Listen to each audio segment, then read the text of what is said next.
Good afternoon, everyone, and welcome to what promises to be a fascinating conversation from GTI about Reneges, the trends that we're seeing and some of the reasons why, as well as potentially some hot tips and tricks in terms of trying to help your Renege rates throughout the next part of the campaign season. So I'm going to hand to Shona and Carl, who will take us through today's session. Thank you.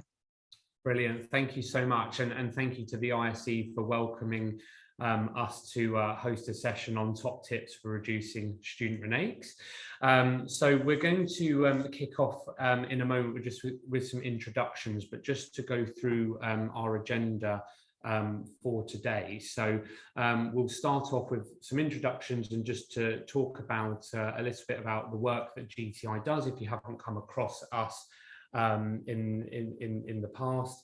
We'll then look at some of the reasons why we're seeing candidates renege, looking at some of the data, some of the insights that provide hopefully a little bit of context for you on this topic before going into some tips for reducing reneges. And then there'll be some time at the end for a bit of Q&A as well. So launching straight into about us and just to do some introductions. So my name is Carl Watson. I'm one of the client account directors here at GTI. I've worked for GTI for about 5 years now, supporting a number of our clients with end-to-end recruitment campaigns operating across a variety of different sectors. And I'm joined today by my colleague Shona. Great, thanks, Carl. Like Carl said, my name is Shona and I work as a recruitment operations manager at GTI. I've been here for about 18 months, but working in the early careers and recruitment space for the past 6 years. And I have worked across a number of clients at GTI, currently just working with Sky, particularly on their apprenticeship recruitment. Brilliant. So just very quickly about us. So our mission here at GTI is really to help students realise their potential. And we do this by supporting students at numerous different stages throughout their journey in a number of different ways. It's at university where we connect them to student services and career services through our Target Connect platform. We also provide career guidance and support and help students to find roles via Target Jobs as well. We support employers through our Target Jobs platform, Sybil, and recruiting solutions teams. And through this, we're able to provide a holistic approach in our support to employers. And this can range from helping you to understand the student market a little bit better by creating some bespoke research, enabling you to build your brand both online via Target Jobs and also as well in person through some of our events to enable you to attract and hire the right early talent. Within recruiting solutions specifically, which is the team that Shona and I sit in, we help employers reach and hire students, offering a full bespoke service from attraction through to assessment and selection for graduates, school leavers and also placements and interns. And these are just some of the ways on screen in which we can support you to recruit top talent for your early careers programs. Some of the slides that we're sharing today might have quite a bit of information on there, but no need to make any copious notes because we will be sharing them after this webinar. And then finally, but not least, behind every recruitment process, it's important to have an ATS that not only makes the candidate experience a positive one, but also helps to ensure recruitment processes are as efficient as possible. And at GTI, we offer a solution which not only maximizes candidate engagement through various communications streams, which you can see on screen here. So email, WhatsApp, text, and also most recently a live chat bot, but provides substantial reporting back to recruitment teams to help you with your recruitment. So in summary, those last few slides are really just the different ways in which we are supporting students and employers across the early career space. But I'll hand over to Shona to kick us off on today's topic. Amazing. Thanks, Carl. And just like Carl said, we will be sharing these slides after, but if you do have questions, please feel free to put them in the chat. We'll try to save enough time for a Q&A at the end, but our colleague Katie will also be in the chat answering questions as we go through. So please do feel free to put questions there as you go. So before we go into our tips about reducing reneges, we thought it would be really useful through some of the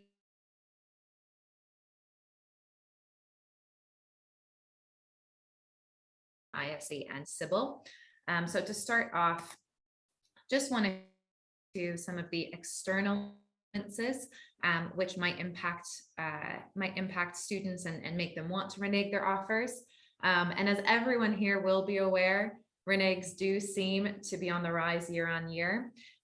So in terms of the external influences, of course, we all know that concerns about cost of living crisis is on the top of the agenda. So salary and benefits and how you can really showcase your salary and benefits packages are a big factor we'll be looking into. Also, of course, in a post-pandemic world, hybrid working is also at the top of the agenda. And additionally, because it's a digital world, there's a bit less awkwardness about reneging over an email than there is over a phone call, which means candidates sometimes can be more likely to renege if they can just send off an email and then feel like that's kind of that done for them.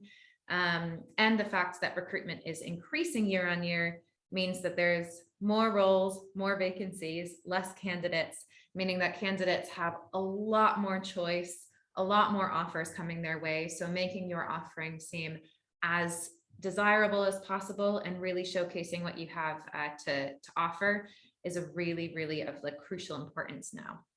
So now just going to take a quick look around some of the data, starting with some really useful data from ISE. ISE members reported that they filled 91% of their graduate positions and 90% of their school and college leaver positions during 2021 to 2022. That's a slight drop from the previous year where employers reported filling 95% of their positions. But then this graph does show that the proportion of job offers that are accepted, reneged, rejected, and deferred. And you can see that in the reneged area, which is what we're focusing on, we've got 12% of grads reneging their offers and 14% of school and college leavers. So to get to those number for roles filled, we've had to do a lot of backfilling, and that number we've been seeing it increase year on year. Hopefully we won't continue to see it increase, but we definitely want to be tackling it from the source. Right. So I will give you a minute to look through these renege rates. And again, we will be sending the slides out after.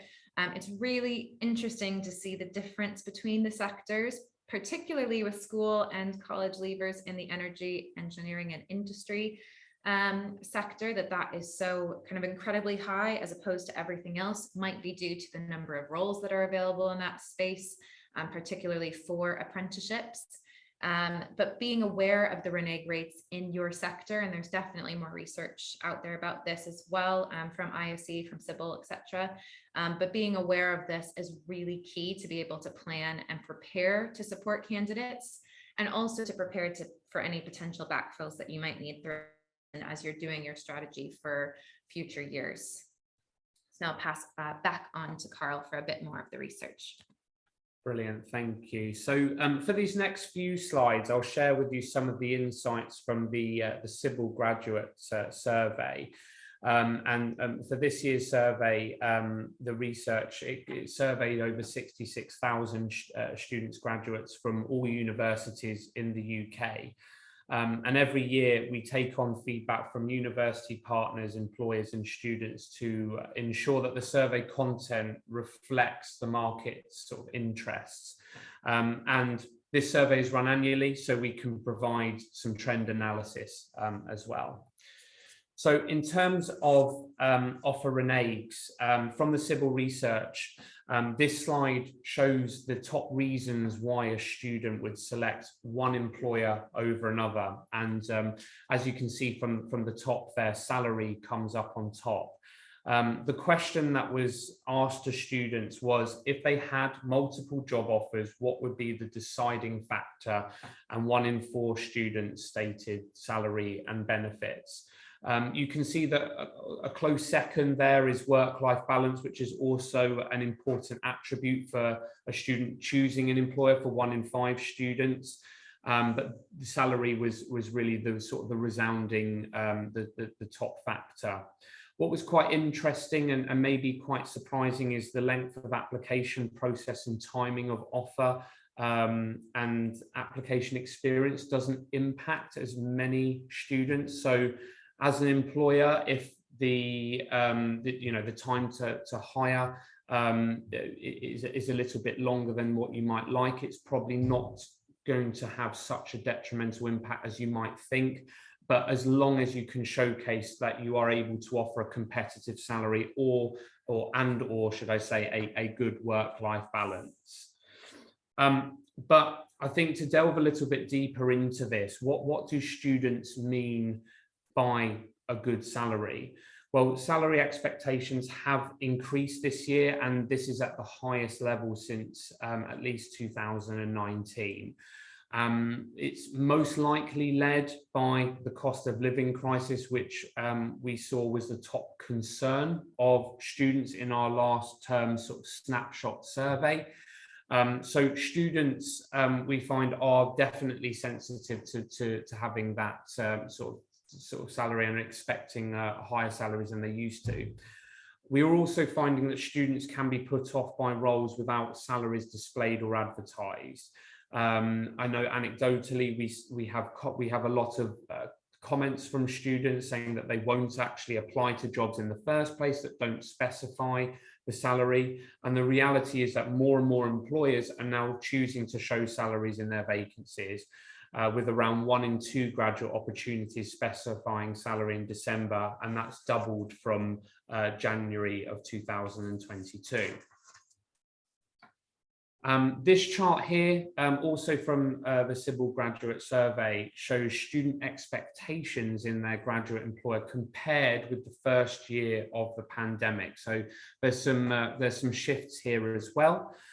In both years, career progression and interesting work is most important to students, although to a slightly lesser extent this year, whereas friendly culture, work-life balance are becoming more important. So kind of reflective of the last slide as well. Flexible working, a high starting salary, and sustainability and ethics are also increasing with importance. So if you're able to showcase the working conditions, and things like employer innovation and personal responsibility, this is all going to be really, really positive. Interestingly, status and prestige has also increased with importance. Although it's still fairly low in the grand scheme of expectations, it had been decreasing up until this point. So an increase this year, we would say, is pretty meaningful.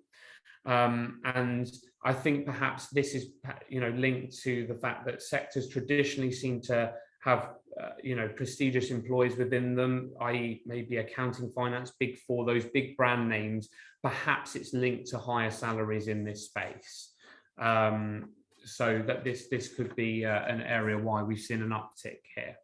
And I'll hand back to Shona now, who's going to share a little bit of insight from the school leaver side of things.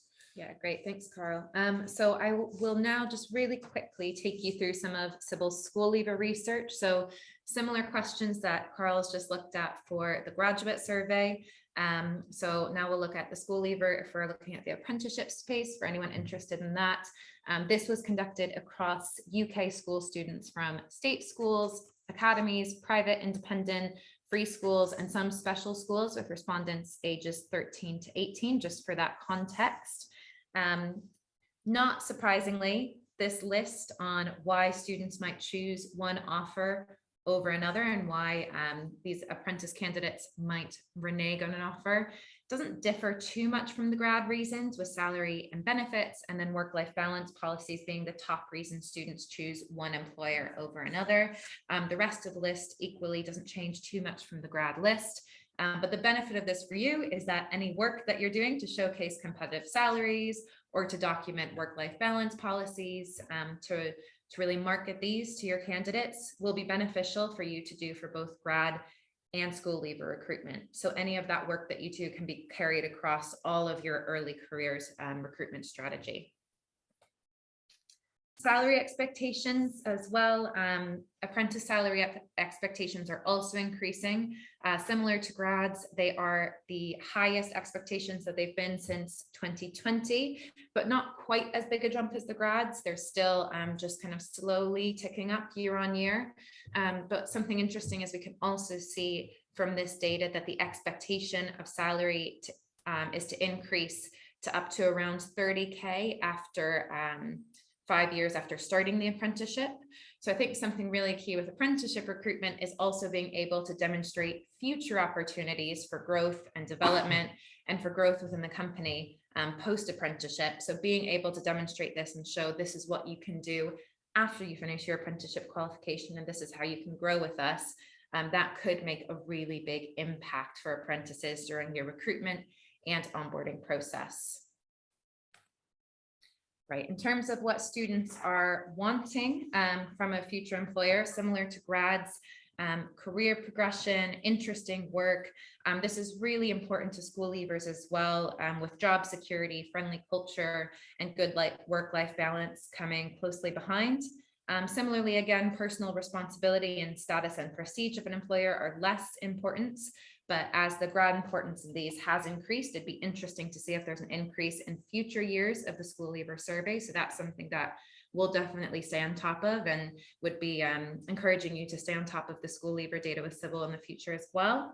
But ultimately, being able to showcase the work that current apprentices are doing, possibly with short videos during the application process, or Q&A sessions or webinars where your candidates get to hear from current apprentices, could go a really, really long way to showing apprentice candidates the type of work they'll be doing, and go a long way in giving them a little insight into the company of your culture as well, since a lot of them will be coming from school and just won't really have any idea what type of work they can do with you.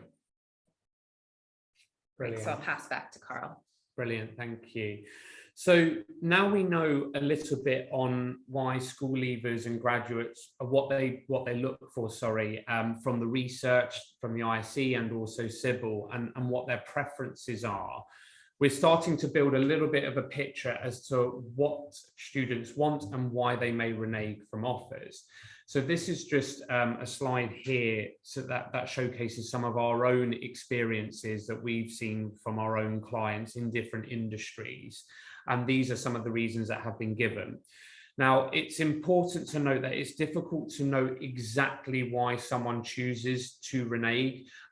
Some candidates, as was mentioned in this, previously in this presentation, may renege over email, so may not give a reason at all. But this is what we have experience of those candidates that have been forthcoming with their reasons. And what we've seen with working with numerous different clients over the past few seasons. So first and foremost, some key takeaways here is offering a higher compensation. Of course, that links in with exactly with the research has fed back in surveys. Work-life balance and flexibility, again, linked with the research as the second most important factor as to why a student would pick one employer over another. So being transparent about your organization's approach to flexible working. Are you able to offer hybrid working? What are your sort of family friendly policies? All of that kind of stuff is really, really good to be transparent about. Are your policies clear, transparent? And also think about how are these policies communicated through the recruitment process. Perception of a better brand is also mentioned on this slide here. We are seeing more and more that young people want to work for an organisation which is able to demonstrate how they're contributing to a greener future, a more sustainable future, and has a clear plan for sustainability in place and acts in a socially responsible way. We're certainly seeing that a lot more, and even anecdotally through recruitment processes, students are asking us more and more about these types of policies. So it's really good, I think, if you are transparent and able to demonstrate what you're doing in this space. It's important also as well to note, and I think to recognise that not all reneges are solely based on an individual choosing one organisation over another. There are other sort of pull factors as well. So some candidates may wish to remain in education to gain an additional qualification, such as a master's, or if they're a school leaver rather than accept an apprenticeship position, they may want to pursue higher education and stay with their friends that they've stayed with in college. We've seen from the latest civil data that whilst interest in apprenticeships is increasing, parents and other influencers are more likely to promote university to school leavers over apprenticeship. So this could also be a bit of a pull factor as to why someone may choose to renege from an opportunity. And then finally, some individuals may go down a different route entirely, taking up an opportunity to travel or take a gap year as the world has now fully opened up again, or perhaps even decide to work for themselves and set up their own business or continue a business venture that they might have started at university. Great. So now the reason that you're all here, we're going to get into some of our tips, which we've already somewhat touched on, but we'll start to really dive deeper into the tips that we have for reducing these reneges. Great. So not surprisingly, we're starting with reviewing your organization's benefits and opportunity. We saw time and time again throughout the research, the word salary, benefits, everything thrown out. So understanding what candidates are looking for in an offer and their preferences in the workplace ultimately should help craft your strategies to better connect with your modern day job seekers.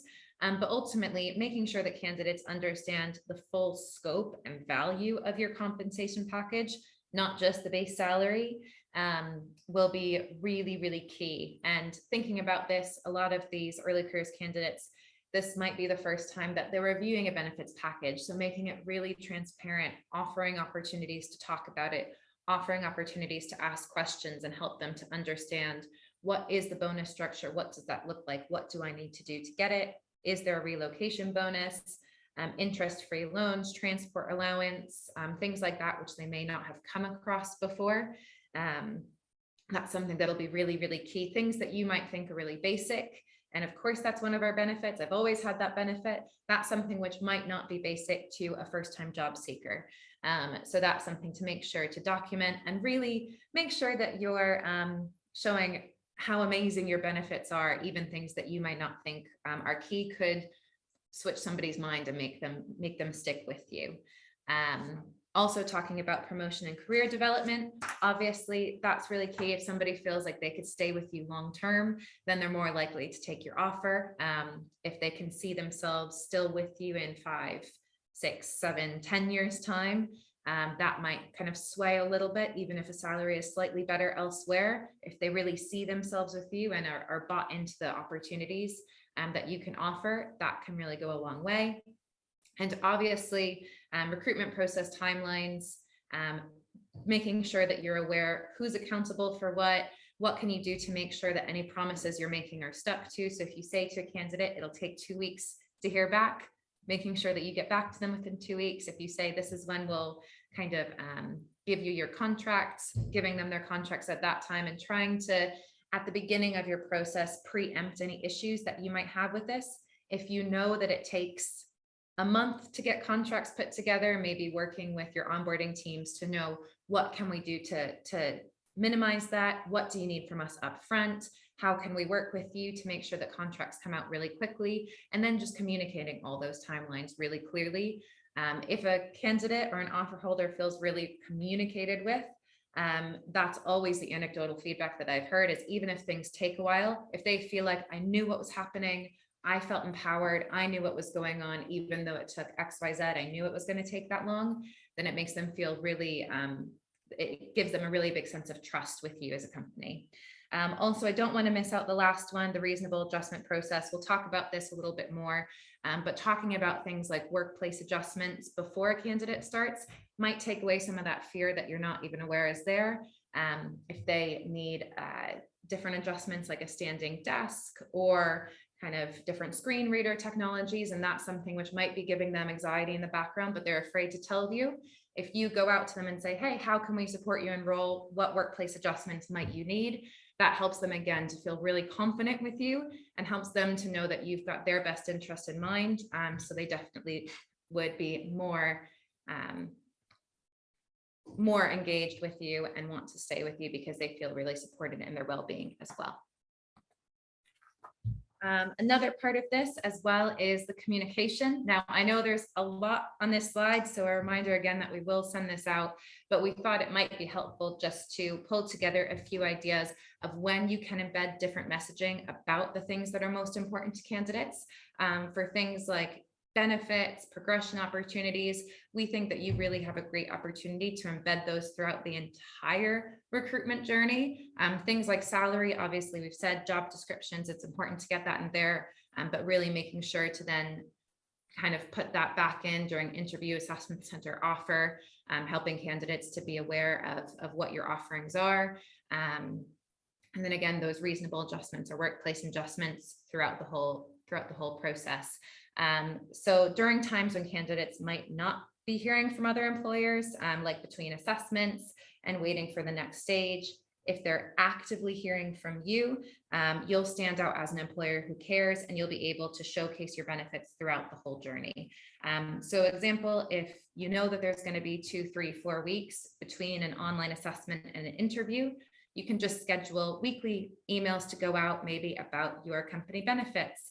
Things like, did you know that we offer 3 paid volunteering days a year? Or did you know that 80% of new graduates are promoted within 2 years? And helping them to see those things and keep your name in the back of their minds throughout the whole process will go a really long way.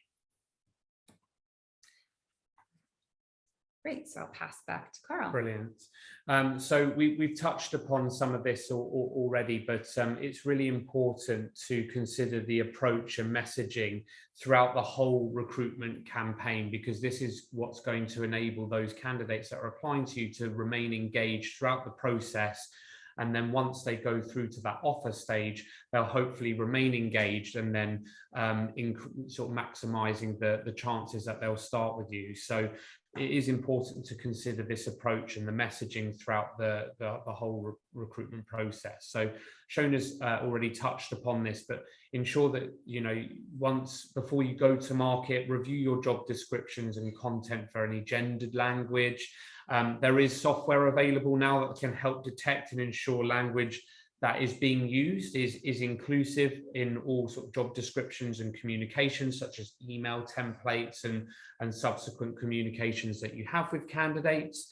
I think it's really important to develop specific country level strategies if you are advertising beyond the UK, so tailoring job descriptions, ensuring that language is suitable for that particular market, and ensuring that in-campaign communications is suitable for the market that you're trying to reach. And as Shona mentioned, that it's so important that candidates know exactly where they're at in the process. So outlining recruitment process timelines from the outset. And this doesn't have to be really complex or anything like this. It could be a case of, you know, when that candidate first applies, they get an email back explaining exactly what is going to happen and when it's going to happen. Or it could be a small section just on the front page of the ATS. So outlining the recruitment process timelines from the outset. So, you know, when candidates will expect to hear back, and what kind of communication will that be? Is it going to be a phone call, or is it going to be an email? And try and stick to those, including expectations, especially towards the latter stages, about when are they going to receive their contract. If you aren't able to stick to those timelines for whatever reason, because of course there can be some challenges sometimes that may cause delays, it's really useful just to keep candidates updated in terms of how that timeline is changing and when they can expect a sort of an outcome. And then you can see there from the right-hand side here, this is some of the sort of more civil data just to back up what candidates expect throughout the recruitment process. So if you're able to demonstrate the work-life balance policies on careers pages, or it could even be some kind of video, you know, from an existing colleague, something like that, just to bring that to life a little bit. And also as well, good communication from employer is also highlighted on there as a key thing and increasing in importance. This is also something that's really important to consider as part of the recruitment campaign, is ensuring that candidates feel safe and that they can trust you. So consider methods and ways in which you can help this to happen. So if you're able to share ways in which candidates are supported through your recruitment process, and also once onboarded, so for example, what training schemes are they going to go on? Are there mentoring programs? Are they, and who will that mentor be? Is it a recent graduate that's gone through the program and has now rolled off that graduate program? Is it somebody that's a senior leader? This is always going to be very, very beneficial. What support do you provide colleagues with mental health and well-being? Do you have an employee assistance helpline, as I know some employers do? And also as well, how can you bring this to life? So it could be through text, it could be through video content, short snapshot videos on how employees feel supported through the organization. I think these are all important factors to consider when candidates are making employment decisions. We often talk about reasonable adjustments on application forms, but what does that actually mean? Do candidates feel comfortable in filling in this question? If it is just a standard, how can we support you? What reasonable adjustments? I guess it begs a question of what is reasonable, and some candidates may feel put off answering this question because they're not sure to what extent I'm able to put down an adjustment. If they feel it is unreasonable, you might think it's very reasonable. So potentially look at rephrasing the language of this question. So it could be, what adjustments have you received at school? Because it's something that they can relate to. It's slight modifications that a candidate has already received, so they wish to see being applied in their place of work. Or it could be rephrasing the question completely and removing the word adjustments. It could be, what could we do to help you shine? And I think when people think of adjustments, they think of, I need to ensure that there's no stairs or something traditional. But it could be a case of that a candidate is traveling from quite far away to get to you to attend an interview process. So it could be that, in able to help them to shine and to put them at ease, it could be as simple as their interview slot needs to be in the afternoon versus the morning, to enable some time and to take the pressure off with regards to travel and to take some of the stress out that way. So it's just trying to make small sort of steps to rephrase certain things, to enable candidates to feel safe and that they can trust you as an employer. And then finally, just considering the nature of the content that you share online. Despite being digital natives, millennials and Gen Zs or Gen Zs engage with very concise, easy to read content. So we'd always suggest to our clients that try and make things as concise and as easy to read as possible. So this is not having a really lengthy job descriptions that span 2-3 pages. Just keep the key information on there. If it is information about an organization, rather than uploading long policies and things, just give snapshot insights into what you're able to do and what you're able to share. It's really important that people to consider that people react to information differently. Some candidates will love being able to read what you have on screen, but some people are more visual. So trying to use a mixture of written, video and audio formats is really, really important to ensure the best chance of success here. And we would always advise to our clients to try and mix things up a little bit, and to try and bring things to life in different ways through text and video, and also audio too. Great. So obviously, I know we have talked about communication, and probably everything we've spoken about in all of our slides have referenced communication, but just want to hammer home again how important this is. As I mentioned before, keeping all of the communication flowing throughout the recruitment process, like Carl mentioned, Gen Z or Gen Z face an information overload crisis. So keeping the communication little and often will make a big impact for students who are facing this information overload and feel like they're getting everything from school or uni or from any of the content that they have to get from all these different jobs.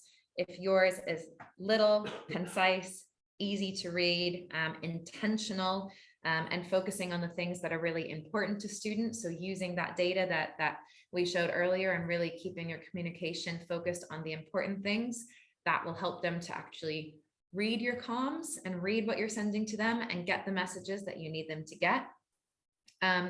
Obviously, it's really important, and we've said this before, but to follow up soon and to communicate quickly.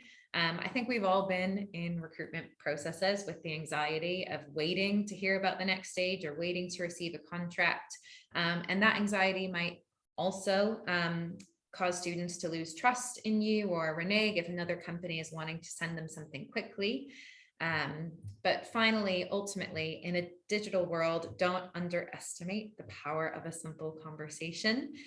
So holding live drop-in sessions where you have one of your recruiters on a call, your offer holders or candidates can just drop in if they have questions, talk to a real person, holding Q&A sessions with current grads or current apprentices in your programs so students can hear from the people who are on the programs. I mean, anecdotally from the candidates who I've supported, I've heard from them that hearing from actual grads and apprentices in the business is one of the most valuable things that they've had. So having those Q&A sessions or having a buddy throughout the onboarding process, someone who's already in the business and somebody who's already doing the role is huge, because we can only tell them so much about the role if we haven't done it.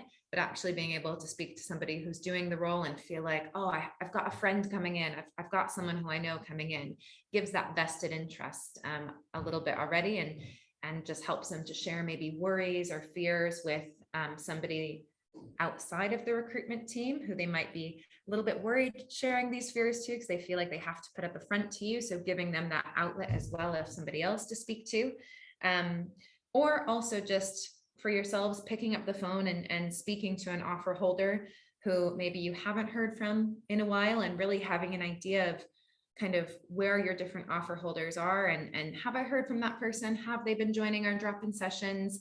Maybe it's been a couple of weeks since we've spoken. Just picking up the phone and calling them and saying, hey, how are you? How are you feeling? Do you have any questions? Making them feel like you're actively thinking about them and actively thinking about them, not just kind of making it up that you are, but really actively thinking about your offer holders, puts the human touch back in and gives you the opportunity to hear firsthand what they're worried about and to start building that relationship before they join. I think with all of this, and we've somewhat already kind of hinted at this, but we do suggest a slight mental shift from the idea of keeping warm. I think keeping warm feels very passive, but I think to really, really be able to reduce reneges, it's an active process, and it does take a little bit of extra time. It takes some extra time, and I know we're all really busy, but it makes such a big impact, especially if we are losing 10, 15, 20% of our offer holders to reneges. Being able to put that extra bit of effort into an active keep warm, or whatever whatever you decide to call it, kind of on your side, that could really, really save that time from them needing to backfill candidates or coming in under target or whatever else. So thinking about how you want to shift your time to really, really make an active and not passive keep warm process is really, really crucial. So try to think of offered candidates as new employees right from the moment the offer is made. We don't expect you to have all of the answers. So we're not expecting you to know everything that your offer holders need. So do feel free to use things like surveys or forums to speak to your offer holders to see what they might want and what they might need. Also, something that we've done with some of our clients is ask current graduates or apprentices in the business what they would have liked during their onboarding period, because they'll be the ones who know, oh, it would have been really helpful to get a drop-in session to explain what a payslip is and what it looks like and how taxing works, and to speak to my line manager ahead of time. So they'll be the ones who are able to also help give you those ideas of what will make the most impact to the group that you're hiring. Asking them the type of info that they'd like to learn before they start, the types of events they want. Ultimately, they're the ones who know what they really need. And this can help them to feel like an active part of the company already, that they already are kind of working with you, that you care about their needs, you care about their wants. When we've done this in the past, some things we've heard from candidates include that they want to show off to their friends that they're working with you. So getting little freebies like a reusable coffee cup. Still think about sustainability in that, because that is really important to this group, is the sustainability. And we don't want to just be giving out things that they'll never use, but things like a reusable coffee cup or water bottle are always really appreciated. Sending out things that you're thinking about them during their exam season, if it is exam season, giving them tips for revision, either from yourselves or again from maybe current grads or apprentices in the business. Running events. Virtual events are great. You know, we've heard from our candidates that in-person events, where possible, make a really big impact if they're able to come into your office. I know when we've held these in-person events and welcome days for our offer holders, often when they come into our clients' offices for the first time, they go, wow, it really feels real now. I'm really going to work here in September. This is so exciting. And that's when they start to feel like an employee and not a candidate.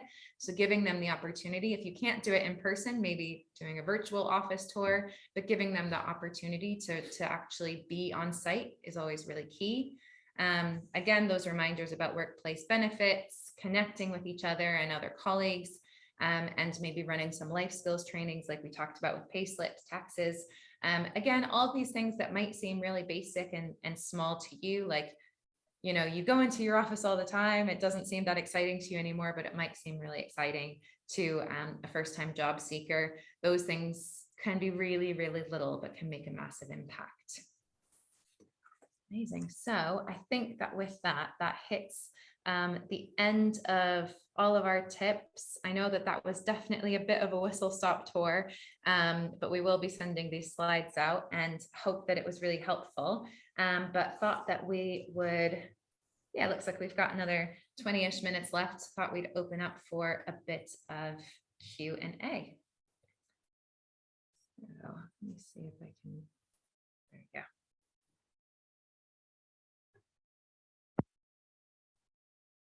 Thank you, Shona and Carl. And just to remind people, you can either put the questions in the chat or you can actually ask through the Q&A function as well. We'll be looking out for your questions on both channels. Maybe while people are having a think, I might be cheeky and jump in and have a first question, if that's okay. Yeah, of course. Thank you. So, I mean, firstly, thank you so much detail in there and very comprehensive, covering all the different angles of what we do in terms of taking the candidate all the way through the journey and then hopefully into joining us. One of the things that really struck me was that salary expectation. And I'm sure there's people on the call thinking, we can't compete on salary. What would be, of all the other things that you've talked about, what would be the maybe one or two other things that you think could really make a difference if salary is just something that we really couldn't be competitive on in terms of keeping the engagement of those candidates? Yeah, I think something that Carl touched on a little bit and that we spoke about a lot was candidates genuinely feeling like you care about them as a future employee, as a person. Anecdotally, things we've heard from our candidates, and we've had those drop-in sessions, is that they haven't had anyone else care about them this much. They haven't had anyone else talk to them this much.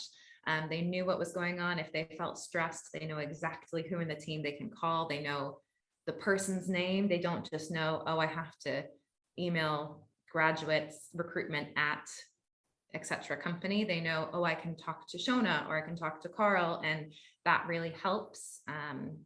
So that's one of the key things that I think is just really actually showing them, hey, we care about you. We care about making sure that you feel like you have a buddy, you have someone to talk to. I don't know if you had anything else to add. Yeah, it's a really good point. And I actually worked with a client that perhaps wasn't as competitive as some others in the same space. But when it came to the assessment centre, they actually had a session on which enabled them to bring sort of their diversity network to life quite a lot. And I mentioned a little bit in the slide deck about how candidates now are very much in touch with, you know, sustainability policies, you know, the environment, all of that kind of piece. And this diversity network was fantastic. Even just, you know, as a facilitator, hearing from the business about what they were doing in this space, whether it be all of the events that they were sort of doing across the course of the year to showcase different, you know, people from different cultural backgrounds, religious backgrounds, pride, and also as well in that space, how they were reducing their carbon footprint and how they were trying to sort of make a better tomorrow. I think was one of the kind of the key messages from it. And actually it really kind of struck home with some of the candidates, because it actually came down to yes, okay, we weren't able to be as competitive on salary, but this is something they're truly passionate about, and it sort of brought to life all of what they'd seen online via sort of videos, and because it was actually somebody from the business talking about it. So I think it's some of those other factors, that salary is one thing, but what else are you doing in that space, that I think really really brought a positive spin on it, and in turn gave them a competitive edge. Thank you both, and we've got a couple of questions coming on, but just to reflect on that, I love the way that you talk about being able to kind of individualize the experience and really showcase all the great aspects, but also use people from the organization. It's not just down to the recruitment team or the grad or the apprenticeship teams. It's very much a whole community, whether it's your diversity networks, whether it's your line managers, your buddies, having everyone engaged. I love that. I think that's a really great way, if you're quite poor on resources yourselves in your HR departments, to really help move that dial. So thank you. I'm going to come to the question in the Q&A, and then I can see there's one in the chat as well. So apologies, I don't know who this is from, it's anonymous, but grads in our company could be hired sometimes 6 to 8 months in advance of their confirmed start date. What initiatives, communications could help in keeping them warm and reducing dropout rates, as this can be a long time? Yeah, that's probably the longest I've heard of in terms of people before they can actually join. Do you want to start? Sure, yeah. So somewhere that I worked previously, we had similar timelines where we would hire grads 6 to 8 months in advance, and it is a really long time. I know that there's different functionalities on Microsoft, as well as other kind of systems which have like call booking systems, and that's something that we would do, where each recruiter would have a set time in their diary, maybe once or twice a week, when they had somewhat like office hours, and they'd open their calendar so that your offer holders can book into their calendar to ask them questions. And so that's something that we did, so that offer holders always felt like they had someone available, again, to help them if they're having those questions throughout.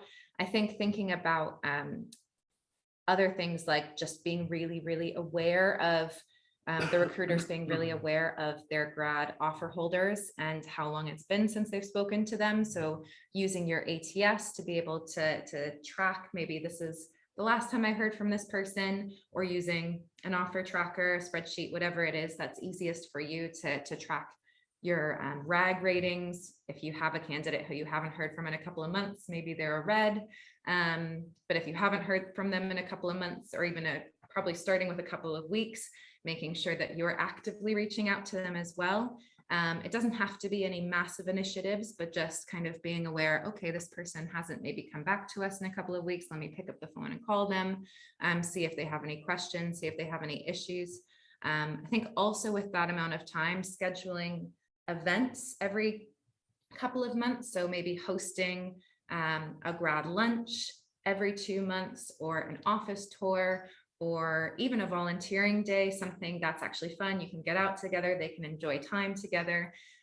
So scheduling those every couple of months so that they're actively still coming back to having things with you. It doesn't have to be every week, it doesn't have to even be every month, but just some set touch points throughout, to help them to actively, consistently be thinking about you and the next event that they'll have with you.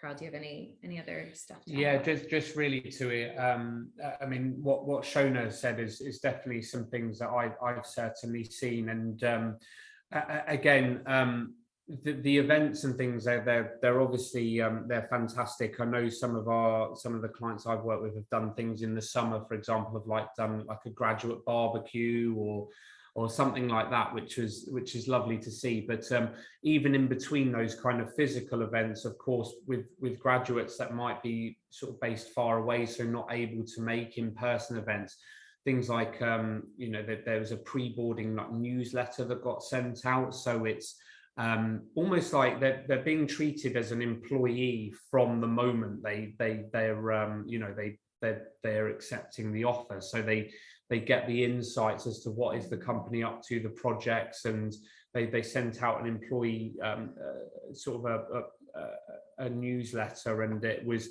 not only showcasing what different teams are up to and projects that are being worked on, but also as well like showcasing different teams as well and who's in the team, just to bring the human element into it.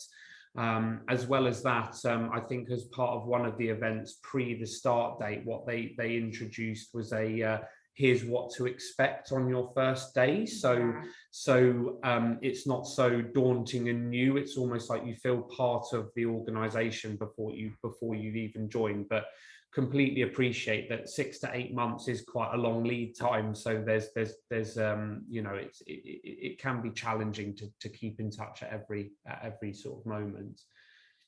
Brilliant. Thank you both for answering that. Now we have 2 more questions in the chat. The first one slightly picking up, but taking it from a different angle on that last question. Maya says, really useful information.